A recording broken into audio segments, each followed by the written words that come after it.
नमस्कार दोस्तों, स्वागत है आपका एक बार फिर से। और मेरे वह दोस्त जिन्होंने एक एयर ड्रॉप, मैंने इथरफाई का एयर ड्रॉप शेयर किया था, वो ज्वाइन किया, उन सभी को मुबारकबाद, क्योंकि आज फ्री में उनके पास $701 का जो है एयर ड्रॉप का रिवार्ड मिल गया। और ये पहली इंस्टॉलमेंट है, ऐसी 3 इंस्टॉलमेंट आनी है। अब सीजन 2 स्टार्ट है। अगर आप ज्वाइन करना चाहते हो, आपके पास अगर कैपेसिटी है 0.1 इथीरियम, जिसकी आज की वैल्यू तकरीबन $300-400 बनती है, अगर वो लगाने की कैपेसिटी है तो डिस्क्रिप्शन में लिंक दिया हुआ है, लिंक को क्लिक करके आपको एयर ड्रॉप ज्वाइन करना चाहिए। सीजन 2 है और अभी ये जो एयर ड्रॉप मिला ना, ये बच्चा है, अभी बाप इसका पीछे है। जी हाँ, ईगन लेयर का जो सही एयर ड्रॉप, जिसमें सही मोटा पैसा बनेगा, ईगन लेयर का एयर ड्रॉप जो है अभी बाकी है। और इथरफाई ये जो टोकन है अभी सीजन 2 में भी मिलने बाकी हैं। और आप स्क्रीन पे देख सकते हैं, आज ये बाइनेंस पे लिस्ट हो गया है। अभी इसका प्राइस तकरीबन $3.5-4 चल रहा है। $5 इसका हाई है और मेरे को लग रहा है आने वाले समय में जो है ये टोकन और भी अच्छा कर सकता है। आगे बढ़ने से पहले एक बात बताना चाहता हूं, मेरे काफी दोस्त बोलते हैं कि सर पाई सेल करना है, ये सेल करना है, वो सेल करना है। तो दोस्तों, स्क्रीन पे जो व्हाट्सअप नंबर देख रहे हो, ये व्हाट्सअप नंबर सेव कर लो। ये व्हाट्सअप नंबर है, इस पे मैसेज करके जो है आप मेरे साथ जुड़ सकते हो और जो भी मेरे से हेल्प चाहिए वो ले सकते हो।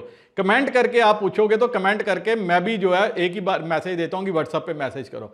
कोई भी आपकी प्रॉब्लम, कोई भी दिक्कत है तो इस व्हाट्सएप पे जो है मैसेज करो। सबसे बड़ा जो स्टेकिंग है वो इथीरियम की, वो इनके पास है। और अभी इन्होंने मात्र जो है 10% एयर ड्रॉप की है।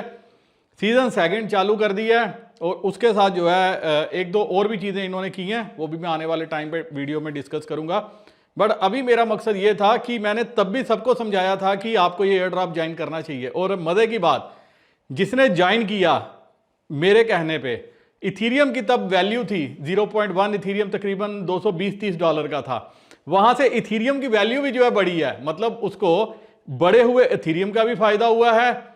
उसको इस एयर ड्रॉप मिनिमम 175 कॉइन जो है हर किसी को मिले हैं। और 175 कॉइन का मतलब अगर खुलते ही किसी ने बेचा होगा तो $850, और अभी भी बेच रहा है तो $700 कहीं नहीं गए, मतलब $250 लगा के $400 आपके पास खाली इथीरियम के बने हैं।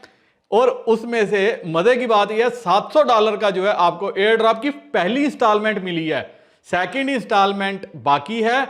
और ईगन लेयर बहुत ही अच्छा जो है उसका प्राइस हो सकता है, मेरी कैलकुलेशन, मेरी सोच के मुताबिक। बाकी आपको जो है एक बार ज्वाइन करना चाहिए। अब थोड़ा सा और चर्चा करूंगा, आगे बढ़ूंगा कि लोग क्या एक्सपेक्ट करते हैं। दोस्तों, लोग सब एक्सपेक्ट करते हैं किस्मत किस्मत किस्मत। जी हाँ, किस्मत। किस्मत के साथ ना एक मेरी बात याद रखना, मैंने ये अपने टेलीग्राम चैनल पे भी कल कुछ लिखा था, क्योंकि मैं मैक्सिमम जब लोगों की एक्सपेक्टेशन देखता हूं, मुझे कई बार जो है एक्सपेक्टेशन से रोना आता है। मैं कहता हूं क्या यार, ये लोग सोच क्या रहे हैं, ये क्या बोलते हैं कि क्या होना चाहिए, कैसे होना चाहिए, ये टोकन इतना चला जाएगा, ऐसा हो जाएगा। तो मैंने एक चीज लिखी थी कि if your expectations are reasonable, अगर आपकी एक्सपेक्टेशन जायज हैं, यू विल बी फाइन, आप ठीक रहोगे।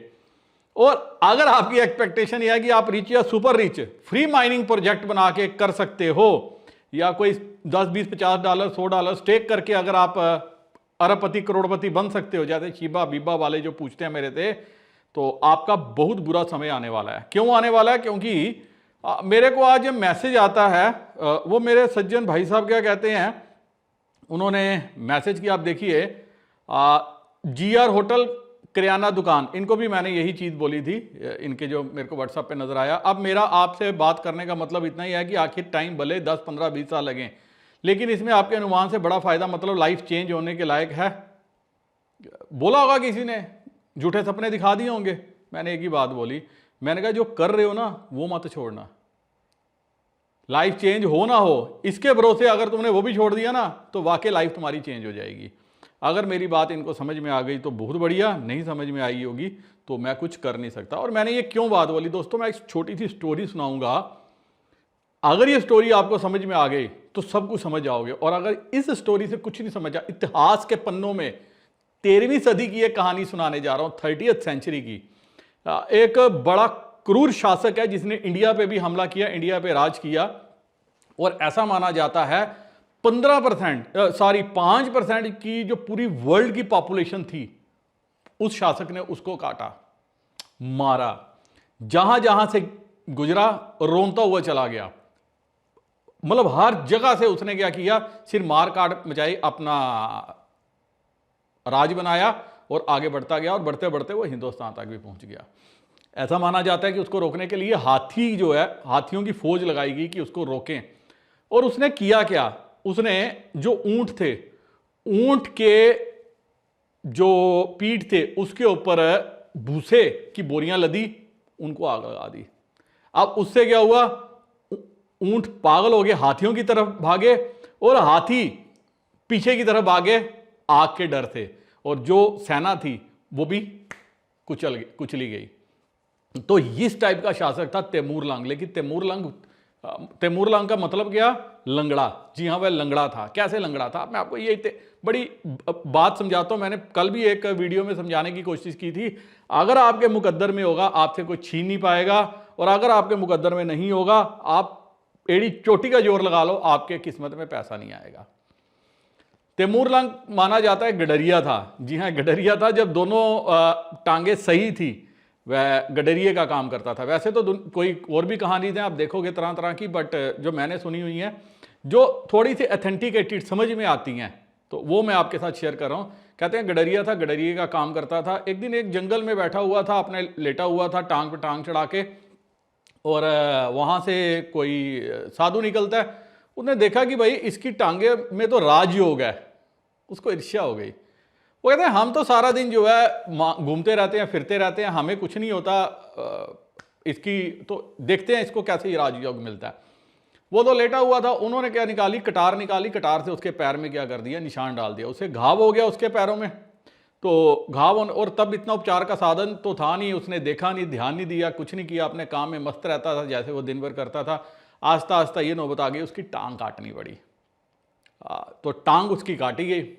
अब क्या, वो चल नहीं सकता था, तो वो क्या करता, कहते हैं कि वो उसने किसी लोहार, जो लोहे का काम करता है, वहां पे काम कर लिया, कूटने वो करने का। अब क्या था, पहले तो गडरिया था, अब जब कूटता था तो उससे क्या हो गया, उसके मसल बसल डोले वोले बनने शुरू हो गए, वो थोड़ा हटा कटा हो गया। दोस्तों, ऐसा माना जाता है कि एक दिन लोहार खाना खा के दोपहर को लेटा होता है, तैमूरलंग पास में बैठा होता है, देख रहा होता है। तो वो देखता है कि लोहार के मुंह से एक मक्खी निकली है। तो मक्खी ने क्या किया कि पास में जो कढ़ाई होती है जिसमें वो लोहा ठंडा करते हैं, उस पर जाके बैठ गई। बाद में वो मक्खी वापस से उड़े उसके मुंह में चली गई। तो वो सारा दृश्य देखता है, बड़ा उसको अचंभा होता है। इतनी देर में लोहार जो है हड़बड़ाहट से उठ के बैठ जाता है। वो कहते हैं क्या हुआ, वो तैमूरलंग को कहता है कि ऐसे लग रहा था कि मेरी आत्मा जो है अभी मेरे शरीर से निकली है, एक समुद्र में जाके बैठी है और वापस मेरे में आ गई है। और मैंने सपने में देखा कि वो जो समुद्र है उसके नीचे एक खजाना दबा हुआ है। तो अब बस यही सपना मैंने देखा। तो तैमूरलंग को थोड़ा सा क्या हुआ, अचरज हुई। तो कुछ दिन बाद एक दिन लोहार जब जाता है तो तैमूरलंग क्या करता है, वो जो कड़ाही वाली जगह है उधर उस खाड़ता है। उसको ये लगता है जो आत्मा, जो मक्खी उसने देखी शायद वो आत्मा थी, और उसके लिए वो क्या था, कड़ाही, वो समुद्र के ही तो बराबर थी एक मक्खी के लिए। तो वो नीचे से खोता और वाकई वहाँ पे खजाना होता है। उसमें से वो कुछ अशरफियाँ निकाल लेता है। और उसके बाद क्या करता है, कुछ दिन लोहार के पास आराम से काम करता है। एक दिन बोलता है कि मेरे पिताजी ने मुझे कुछ अशरफियाँ दी थी, तो एक काम करो, आपको तो दुनिया भर के सारे काम मिल जाएंगे, मेरे पास तो और कोई ठिकाना नहीं है। आप एक काम करो, मेरे से 5 अशरफियाँ ले लो सोने की, तो ये जगह मुझे आप दे दो, मैं यहाँ पे अपना गुजर बसर कर लूँगा। तो उसको जो है वो अशरफियाँ दे के लोहार भी खुश हो जाता है। कहता है यार मतलब पागल है, 5 अशरफियाँ दे रहा है, इसकी कीमत आधी अशरफी की भी नहीं है। तो वो जगह दे के निकल जाता है। अब क्या करता है तैमूरलंग, अब आगे पीछे के जो फ्री के लड़के होते हैं जिनके पास काम धाम नहीं होता, उनको बुलाता है। कहता है आप खाओ पियो मौज मनाओ, जो आपने करना है। आप यहाँ पे सारा दिन क्या करोगे, कसरत करोगे, खाओगे, मौज मनाओगे, लेकिन आपने क्या करना है, आपने मेरे साथ जुड़ना है, मेरे साथ काम करना है।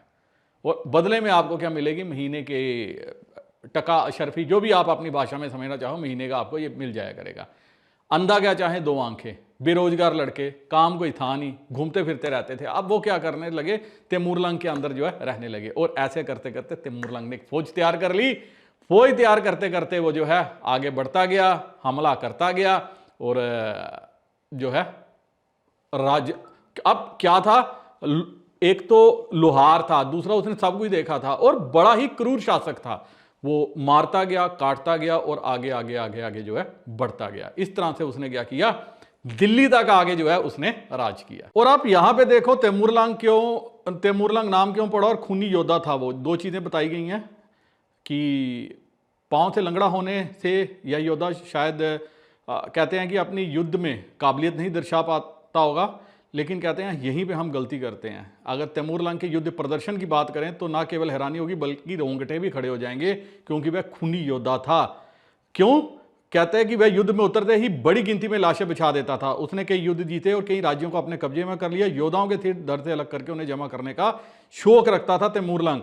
और वापस जब वो समरकंद, इंडिया से वापस समरकंद गया, क्योंकि मेरठ में उसको थोड़ी सी हार का सामना करना पड़ा, जाते जाते उसने यहाँ से शिल्पकार अपने वापस लेके गया, बंदी बना के लेके गया। जो लूटे थे, मंदिर थे, ये थे, जितना लूट का सामान था वो सारा लेके गया और उसने वहाँ जाके अपनी राजधानी बनाई।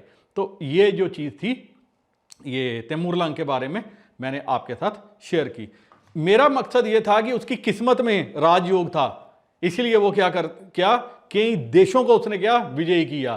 था क्या गडरिया, जब दो टांगों पे था कुछ नहीं कर पाया, जब एक आधी टांग रह गई, एक ही टांग लंगड़ा हो गया, और उसने क्या किया, उसकी किस्मत चेंज हो गई। और आपके भी दोस्तों किस्मत में अगर पैसा होगा तो पैसा कहीं से आ जाएगा, लेकिन मेहनत तो करनी है।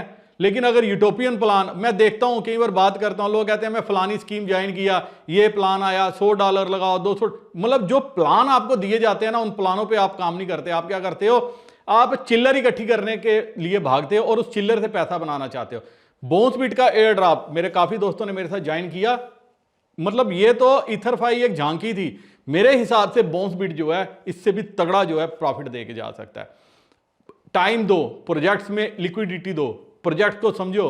और अब मैंने भी शायद कुछ अनाउंस करूंगा अगले प्रोजेक्ट में, मैं कि भाई कैसे प्रोजेक्ट ज्वाइन करें, जिनके पास छोटी लिक्विडिटी है वो भी कैसे ज्वाइन कर सकते हैं। उसके लिए भी मैं एक अलग से प्लान कर रहा हूं और वीडियो में बनाने की कोशिश करूंगा। तो ये था कुछ ओवरव्यू जो मैंने किस्मत के बारे में जो है आपके साथ शेयर करना था, कि किस्मत तक में अगर आपके पैसा होगा तो आपके वो आ जाएगा। और एयर ड्रॉप मुझे भी मिला है, मेरे काफ़ी दोस्त ये सोचने में होंगे कि आपको मिला, तो मुझे भी मिला। अब जाते जाते रोल आउट कहते हैं, I think Bakshi ji you are the only person who is driving pi network in India. मेरी कोशिश है कि आप सबको जो है फायदा होना चाहिए, लेकिन असली पिक्चर दिखाता हूं। फिर भी अगर आपने सपने देखने हैं तो वो आपकी किस्मत, मेरी जो है उसमें कोई वो नहीं है। एक और बात दोस्तों, मैं 1000 बार समझा चुका हूं, लेकिन फिर भी आप प्रैक्टिकल करने से डरते नहीं हो, बाज नहीं आते।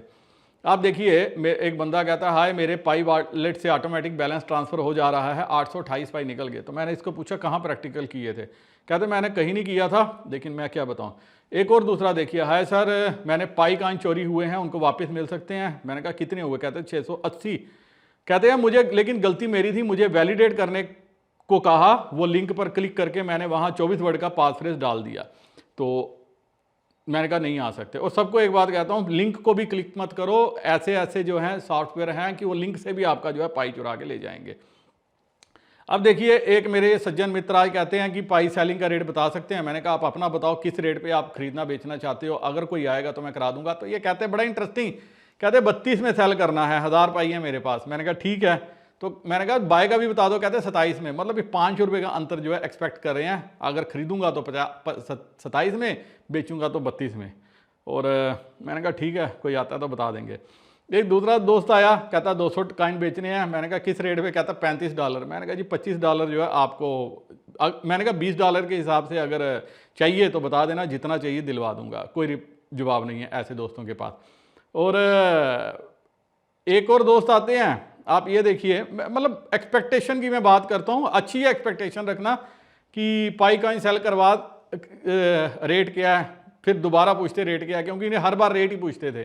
तो मैंने कहा किस में रेट बनना, कहते $50। मैंने कहा ठीक है, जो देख लो, जो आपको $50 दे दे। और पूछने के लिए धन्यवाद। और बड़ा इंटरेस्टिंग ये कमेंट आप पढ़ोगे, ऐसे कमेंट भी आते हैं। व्हाट्सअप का मतलब ये थोड़ी है कि आप कुछ भी लिख के भेजो। ये कहते हैं पाई का कंडीशन कैसा है सर, वो बेसिर पैर के। अब मैं चाहता भी हूँ ऐसे मतलब ब्लॉक करना, लेकिन फिर भी दिल में आता है क्या पता कभी मेरी ज़रूरत पड़ जाए फ्यूचर में। तो दोस्तों यार ऐसे कमेंट करने से अवॉइड किया करो, बचा करो। इसीलिए मैं आपको बोलता हूँ कि होल्ड करो, सब्र करो। तैमूर लिंक की कहानी सुनाने का मतलब ये था, अगर आपकी किस्मत में पैसा होगा तो पैसा आपको कहीं से भी आ जाएगा, फिर खाली पाई नहीं रहेगा। और अगर पैसा नहीं होगा तो पाई बिटकॉइन से ऊपर भी चला जाएगा अगर, तो फिर भी आपकी किस्मत में पैसा नहीं होगा। और अगर आपकी किस्मत में पैसा होता ही, क्योंकि आप सारी 30-40 ईयर्स मेरी एज के हो गए या मेरे से 10 साल छोटे हो गए, आपने कहीं ना कहीं माइनिंग भी कर ली होती। जब माइनिंग करनी चाहिए थी तब नहीं की, और आज कर रहे हो ये एक्सपेक्टेशन लगा के कि ये चीज़ बिटकॉइन बन जाएगी, तो दोस्तों वो हमारी मूर्खता है। उसमें बिटकॉइन का या पाई का दोष नहीं होगा। तो बड़े बड़े सपने, बड़े बड़े वो देखना बंद करो, हकीकत में जियो, हकीकत में आगे बढ़ो, हकीकत में जो है सपने देखो। और फिर भी मेरी मदद की ज़रूरत है तो ये स्क्रीन पे जो व्हाट्सअप नंबर देख रहे हो मेरा व्हाट्सअप नंबर है, आप क्या कर सकते हो, मेरे साथ जुड़ सकते हो। आपने मोबाइल में सेव कर लो, मैसेज कर सकते हो। तो पाई को ट्रेड करना हो, थिदला कॉइन को ट्रेड करना है, किसी भी कॉइन को ट्रेड करना हो, मैसेज करो। अगर मेरे से बन पाया तो आपकी मदद जरूर करूंगा। इसी के साथ वीडियो करता हूं खत्म। जाते जाते सबको एक बात याद करा दूं, crypto with SB her social media पे प्रेजेंट है। डिस्क्रिप्शन में लिंक दिया हुआ है, लिंक को क्लिक करके फॉलो करना मत भूलना। इसी के साथ नमस्कार, जय हिंद।